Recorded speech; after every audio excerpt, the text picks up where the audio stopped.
1 Mei 2003. Dek kapal induk. Spanduk besar, mission accomplished. Kita diberitahu perang akan berlangsung berminggu-minggu. Biayanya mungkin 50 miliar dolar. Seorang penasihat menyebut 200 miliar, terlalu tinggi, dia dipecat. 5 tahun kemudian, biayanya bukan lagi miliaran. Itu menuju 3 triliun. Perang 3 triliun dolar. Siapa yang membayar harga sebenarnya? Babak I, janji murah. Senjata pemusnah massal. Kemenangan cepat. Minyak Irak membayar rekonstruksi. Seorang pejabat bahkan mengatakan pembangunan kembali akan menelan biaya sekitar 1,7 miliar.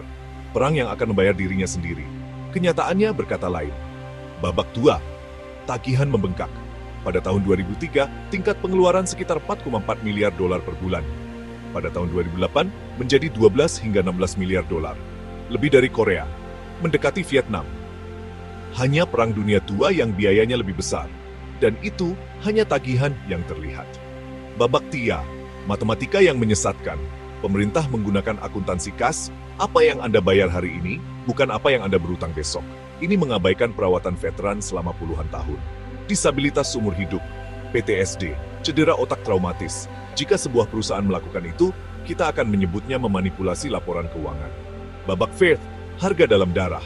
Hampir 4.000 anggota militer Amerika tewas saat itu.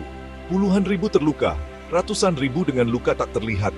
Perhitungan internal pernah menilai satu nyawa sekitar 500 ribu dolar. Namun regulator federal sering menggunakan sekitar 7 juta dolar untuk nilai statistik kehidupan. Matematika tidak sesuai dengan nilai kehidupan manusia. Babak 5. Kontraktor dan keuntungan. Konvoi keamanan swasta. Kesepakatan tanpa tender. Kontrak biaya plus. Beberapa kontraktor menghasilkan hingga 400 ribu dolar setahun, sementara tentara biasa menghasilkan sebagian kecil dari itu. Kongres menyetujui 18,4 miliar dolar untuk rekonstruksi. Sebagian besar tidak pernah memberikan hasil yang berarti. Itu bukan hanya pemborosan, itu memang direncanakan. Babak sis, minyak dan tagihan global. Harga minyak melonjak dari sekitar 25 dolar menjadi mendekati 100 dolar per barel.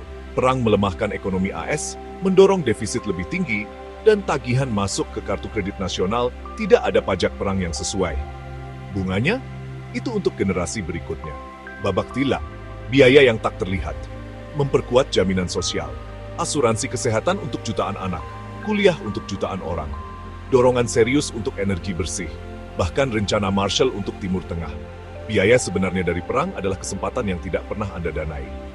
Babak 8, krisis veteran. Walter Reed mengungkap sistem yang runtuh karena tumpukan dokumennya sendiri. Klaim merangkak. Perawatan tertunda selama puluhan tahun. Perang Teluk 1991 masih memakan biaya bertahun-tahun kemudian. Perang modern tidak berakhir ketika pasukan pulang. Babak I, kegagalan sistem.